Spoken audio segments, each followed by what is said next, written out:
This video is going to go out to YusefAlTahir, and I give you a warm welcome. Thank you for coming to my YouTube channel, and I thank you so very much for giving me a video response. And I'm going to try to answer your questions as best as possible. Now, I wanted to set up a few parameters here. Number one, I'm not a Protestant, nor am I affiliated with any particular denomination. Okay? I am a Christian. I am a data processor. But that's as far as I'm going to go with this. I am not an apologist. Okay? I know that Tecton claims to be a Christian apologist. Fine, he can claim that all he wants.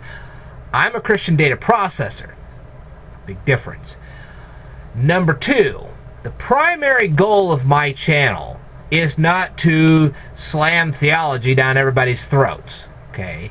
The primary purpose of this channel, if you look through all my videos, is to help people facing eviction, starvation, and bullyism. This is a theme I have carried on throughout the last 4 years. You can see this all for yourself. Okay.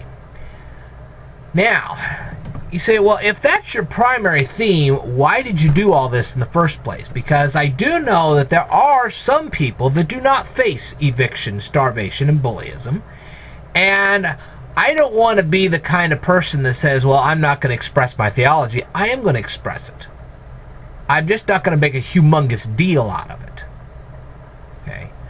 I do this mainly because of a group of people that I have seen rise up lately and I feel have to be addressed. Now, here's how this one works. Okay? We have Farmer Bob. I finally get him out of eviction, starvation, and bullyism. Okay? And so he's sitting comfortably at home and whatever, and finally he gets on the road, he goes to a restaurant or something, or maybe he goes to college or something, and he's sitting there, and all of a sudden these 2-bit atheists show up. Now let me describe these 2-bit atheists. These are the kind of people that know slightly more about theology than Farmer Bob, but are no experts in theology. Let me say that again. They know more theology than Farmer Bob, but they are not experts in theology. Okay, so the first one shows up on the scene, and he starts talking to Farmer Bob. He knows that Farmer Bob has about as much theology as somebody that honestly believes that an 1850s Christmas song is valid scripture. That's the extent of the theology of Farmer Bob. And this atheist knows it and decides to utilize it as a means to convert this Farmer Bob from Christian to atheist. And that's what he starts going to work on this. Okay, so here's the problem. We have the Christian apologist that shows up and starts slamming all this humongous information into the head of Farmer Bob. Now, Farmer Bob has no idea what Christian apologist is talking about. And I know what I'm saying because Christian apologist starts using books like this. Now, books like this are wonderful books if you can read them. Farmer Bob can't read this. That's the problem. So, when Mr. Atheist sees Christian apologist, those two immediately go to war. Now, Farmer Bob sees this war, and he's like, man, I don't know that I want any part of this. So he starts to walk away. Now, Christian apologist, he's not going to let up or relent until he beats this atheist down. Okay, let's say he wins. Let's say the Christian apologist does manage to knock down this atheist. Well, while all this is going on, Farmer Bob gets confronted by atheist number 2. Now, atheist number 2 is not any smarter than atheist number 1, but he's still smarter than Farmer Bob. So now they have a little talk. Farmer Bob becomes an atheist. So we've won the battle, but not the war. That's where I come in. I come in and I say, now wait. Let's just give you a few details that will make you at least equal to this stupid atheist, and maybe just a little bit smarter than he is. Okay?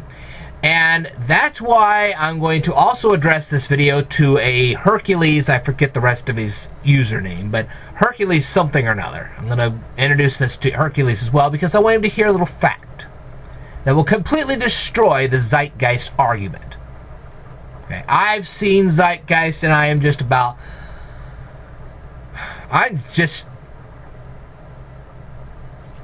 don't have the words to say what I feel about zeitgeist. It's infuriating, to say the least. So, we'll start with a simple fact. The belt of Orion has been in the sky since the time of the ancient Egyptians. So is the star Sirius. Now, the Magi, being the wise people that they were, would have known all this. They would have seen it in the sky. It wouldn't have drawn their attention. They would say, oh, well, there it is. Big deal. Whoop, whoop. That's it. So certainly, something in the sky had to tremendously happen for the Magi to not only get the attention, okay, so it would have gotten the attention of the Magi, but then to motivate them to go follow it to Jerusalem. Okay? So, the belt of Orion wouldn't have done this, and neither would the star Sirius. So that's a new little fact that Hercules can just munch on all he wants. So, what do I do with Farmer Bob? I present little facts like this, and that takes care of little atheists. Now, there are bigger atheists, and they are a lot smarter than this. Okay? We deal with them a little bit later. But usually, the first atheist to attack a Farmer Bob is a 2-bit one that has just a little touch of theology and really isn't all that smart. We can get rid of him. Then we can take care of the bigger ones later. Okay. Now then, having established all that, first of all, I can say that when you look at the belt of Orion and you look at Sirius, the star, okay, there is no neon sign above the belt of Orion saying, hey, we're pointing to the day star. The belt of Orion could point to a bird, it could point to a tree, it could point to some monolith that happens to be, high enough in the sky. Another thing that destroys these atheist arguments. For them to say definitively that the belt of Orion points immediately to the day star, which is supposed to be the sun, that's just hogwash. They would have to show that there is no other possible place that that belt of Orion could be pointing to. And they can't do that. Another thing that destroys their argument. Now then, here's the next thing I tell Farmer Bob. Farmer Bob, we have stories. And if you look on the internet long enough, you'll find all of them. One story says that these Magi were 3 kings and they came from so-and-so area and they ruled over so-and-so place. But if you go to another website, you find out that there are 3 different kings and they rule over such and such a place and they came from such and such a place. By the time you find out there's like 5 or 6 different stories like this, well, which one's true? And that you can pinpoint, you can force this 2-bit atheist to go back and do his homework doing stuff like that. Say, look, which 3 kings? We got 5 or 6 different stories like this. So, make up your mind. And that drives little atheists away. Like I said, we'll deal with bigger atheists later, but this little one we can drive away with simple stuff like this. Real simple.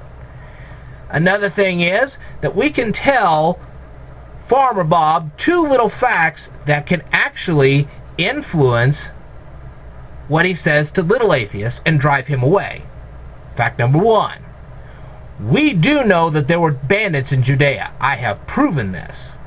It was so bad that they called the road between Jericho and Jerusalem the Bloody Way, and on top of that, they built a Roman garrison on that road, and they had a special brute squad, a Roman brute squad that was specifically supposed to deal with bandits. Now, if bandits weren't a problem, they wouldn't have formed a brute squad. They wouldn't have sent it down to Judea, and they wouldn't have built a garrison like that. It's that simple. They had a big-time problem with bandits. And, of course, we have Dante Ting coming in saying, well, those bandits were insurrectionists. It doesn't matter whether they were just plain bandits or insurrectionists. They still needed money, and they still robbed people. There you go. So, in essence, he proved I was right. They had a major problem with bandits in Judea. That's simple. And they had a major problem with greed in Judea. That's simple. And I was able to successfully prove all this. I mean, only the most greedy people would do what the money changers were doing. And I clearly illustrated this in my 4-part Bandits video. Now granted, some of that Bandits video that I made was a little hasty, and I didn't add in all the parameters, and I should have, and that was a mistake.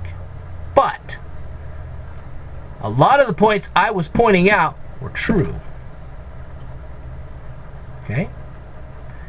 So with Farmer Bob operating with this much information, and of course I add a few extra things. You mentioned in your video, Yusef, that these Magi came from Parthia. Okay, I will go with that. Alright?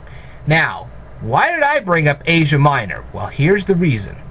When you hear "We Three Kings of Orient are," Farmer Bob thinks that these Magi came from the Himalayan mountains. Of course, we all know that the Himalayas is not where the Magi came from. So you have to tell him stuff like this. You have to say, look, you need to change the word from Orient to Asia.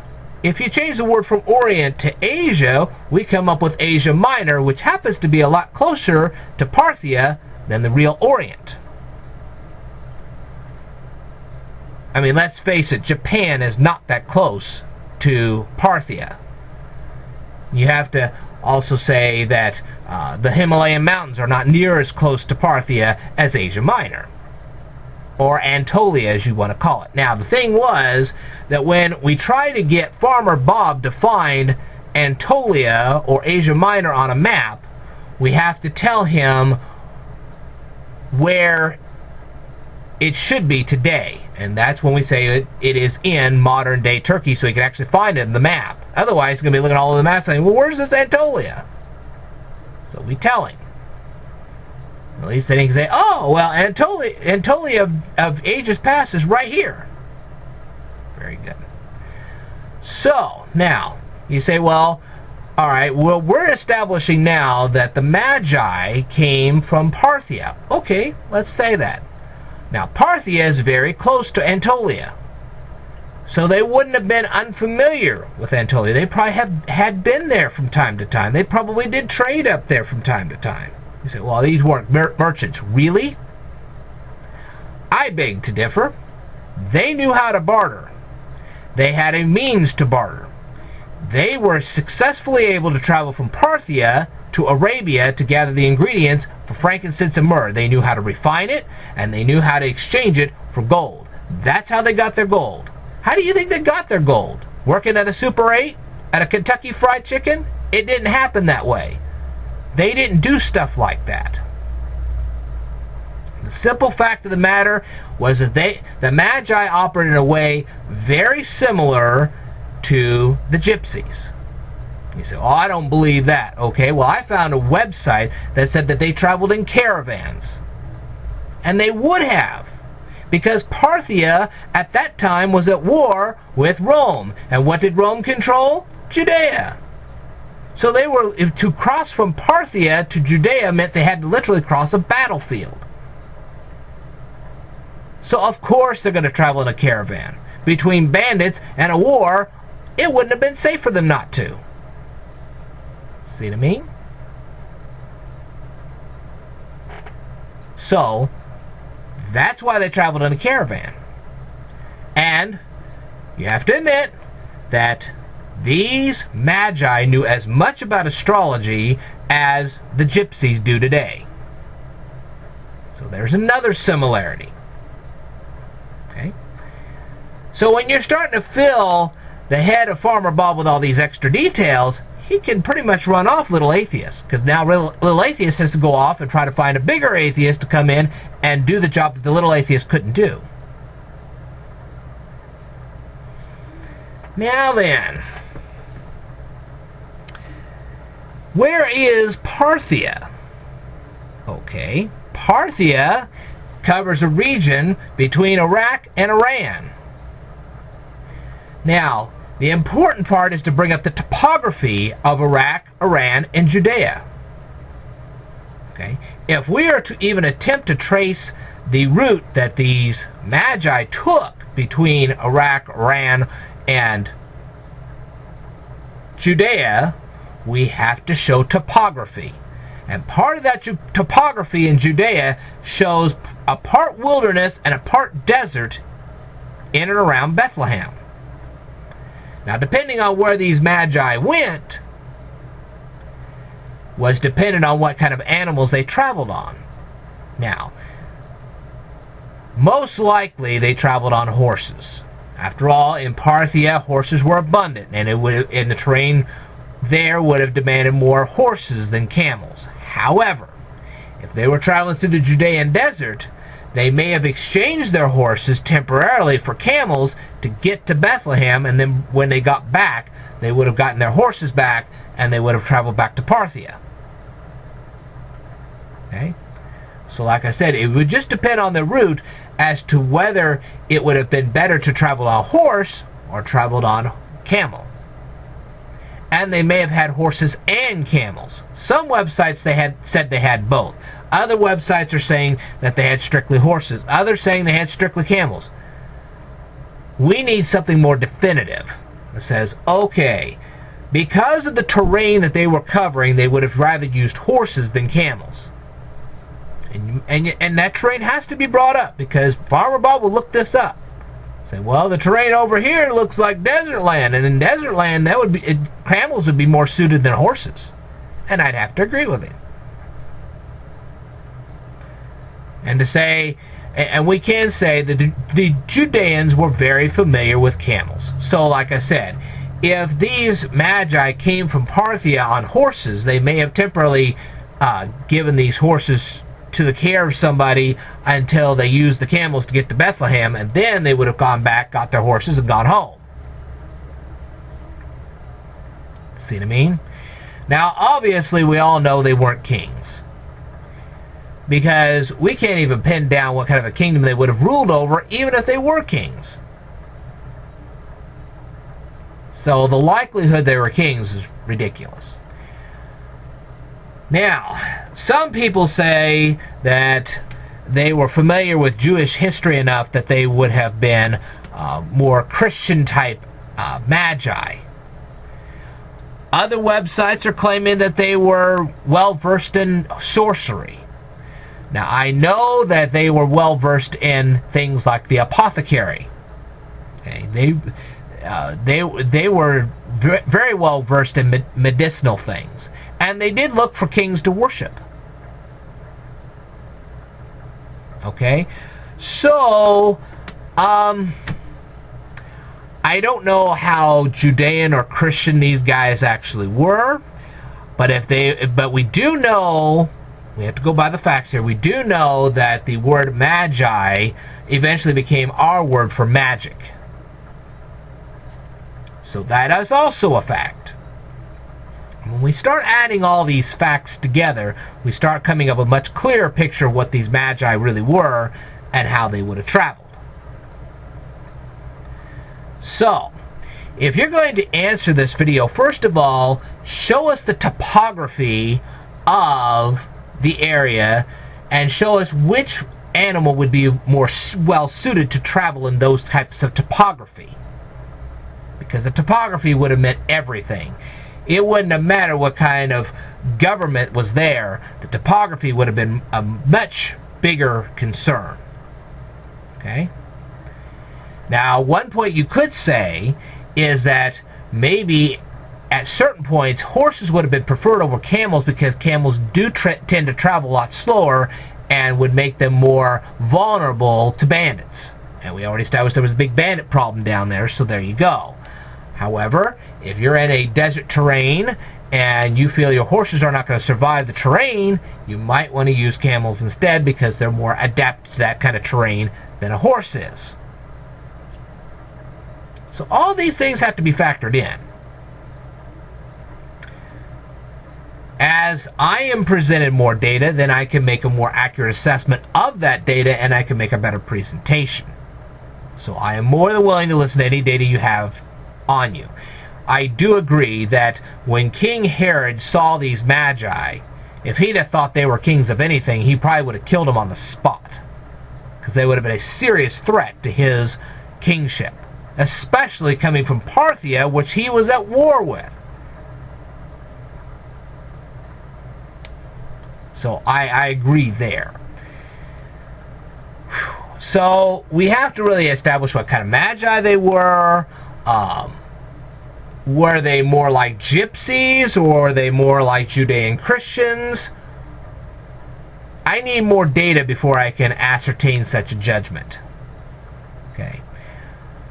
But establishing all of these little facts causes Farmer Bob to be able to drive off little atheists. Now, there are bigger atheists, and they aren't driven off so easily. But we get into that with more data. The more data I have, the more I can present to you. So hopefully you'll take all this into account, and you'll show us some websites that can more clearly clarify whether these Magi were sorcerers, because there are websites that says they're full-blown sorcerers, and then there are other websites that say that they were from a Judean sect that was established by Daniel. So we need more clarification as to exactly which one was true. Some say that they were worshiping Jesus because they recognized him as a Judean king. Others are saying they just recognized him as a king, and they didn't necessarily recognize him as a Judean king, so they would have worshipped any king in the world, as long as they recognized him as a king. So we have to figure out which one is true. But regardless of which one is true, we have completely destroyed the 1850s Christmas Carol, which completely destroys the Zeitgeist video. I mean, that's a lot of details. So the more details I have, the better I can come up with a better assessment of what's going on. But I think that's a lot of details that we can actually take under consideration, and then we can make a better assessment from there. I am the speed learner. I am not Mr. Know-It-All. Big difference. And I had to tell Dante Ting that. I said, I am the speed learner. That means I learn very quickly. That does not mean that I know everything. But I think after presenting all these facts and learning them as quickly as I did, I'm not exactly stupid either. So that's a message to Dante Ting. I'm not stupid. I may not have all the facts, but I'm not stupid. So hopefully Dante Ting can get over that. Because here was Dante Ting. He was saying, well, there's absolutely no reports that Matthew was ever married and had kids. Well, I pulled up a website and I said, well, there it is. I didn't say it was accurate. I said there's a report. You're denying that this thing even exists, and that's not true. I just showed you. And that's the problem I had with Dante Ting. Whether data is accurate or not, that's not the point. If it exists, we have to take it into consideration. We can dismiss it later. But to say that data doesn't exist when it does is a little different story. So, if you have additional data to add to any of this, I'm more than welcome to consider it and to analyze it and to come up with some kind of a conclusion based on it. But hopefully, as you present your evidence, please include the topography of the area. What I've seen so far is it's part wilderness and part desert. And depending on where the Magi traveled, it might have been better if they traveled on camels at some point, or in other areas it would have been better if they traveled by horse. So when you present your case, hopefully you'll show topography, and then that we can base it on that more than anything else. Some websites say that the Magi were royalty. I'm going to need more evidence than that. Royalty of what? That's too vague. I do want to point out one other thing. I did find a website, and they were saying that Joseph wouldn't have taken Mary to Bethlehem because she was pregnant, and it would have been too daunting of a journey, and she would